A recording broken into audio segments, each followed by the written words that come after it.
Good morning. এখন এই যে বিছনা টিছনাগুলো তুলছি। আর আজকে রান্নার তেমন কিছু নেই, রান্না করব না। কালকের একটু তরকারি আছে, ওইটাই গরম করব। আর ভাতটা বসিয়েছি। আর আজকে যেহেতু মার একাদশী, মাকে রুটি আর তরকারি করে দেবো। আর তোমার দাদা এখন কাজে যাবে, ওর জন্য বিছনা টিছনাগুলো তুলছি। আর সকালবেলা কাজ বাজগুলো মা করে দিয়েছে। ওই যে বিছনা তুলছে, যে সবগুলো হয়ে হয়েছে, বিছনাটা তুলবো এখন। বিছনা তুলে তারপর রান্নাঘরে যাব। যেটুকুনি রান্না করবো তোমাকে শেয়ার করব।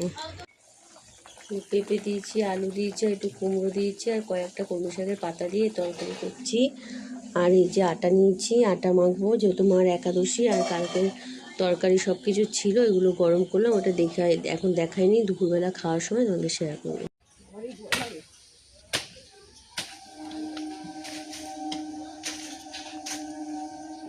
জঙ্গলগুলো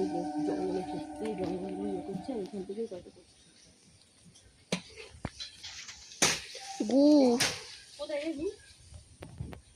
কোথায় মাল খায়, সব মালের দোকানগুলো আমার কাছে মালগুলো খায় না, সব আগুনগুলো খাবে আর এখানে খেলে।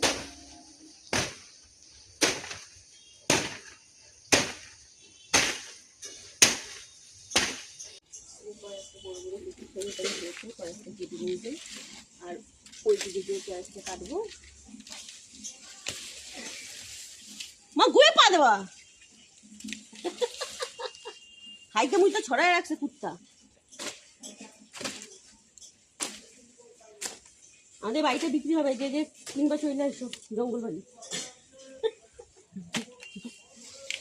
কি সুন্দর গুয়ের সেন্ট।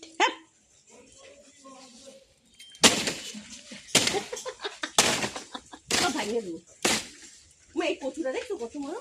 হ্যাঁ, তুলে খাই রে। আর আমি কচু তুলতে পারবো না, গাছ উঠাবে আমার। কাটছে কই বাবার জন্য এসব তুলি নেই, শ্বশুরের জন্য তুলতেছে, বরের জন্য সব দেখি, বরের জন্য তুলতেছি, বাবার জন্য তো তুলি। এই যে কচু ঠিক করবে কচু কি করতে ডাকলাম বডি।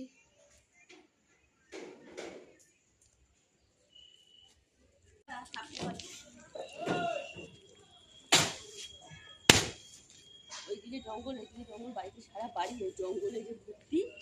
জঙ্গল লোক যদি বড়ি পরিষ্কার করতে 2000 টাকা লাগবে, অত আমাদের খুঁজে দেবে। ওই জন্য গাছ পিছিয়ে কচু সাপ পোকা চেয়ে রেখে তারপর কচু শাক। এই যে রান্না যে করলি, কালকে মাংস ছিল, সেই মাংস।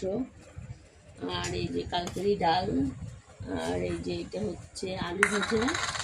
আর পাশে ওই কাকিমাকে সেদিন হচ্ছে ইয়ে দিয়েছিলাম তরকারি ডিমের, তো ওই মাছের বড়া করে দিয়েছে, কেমন হয়েছে জানি না।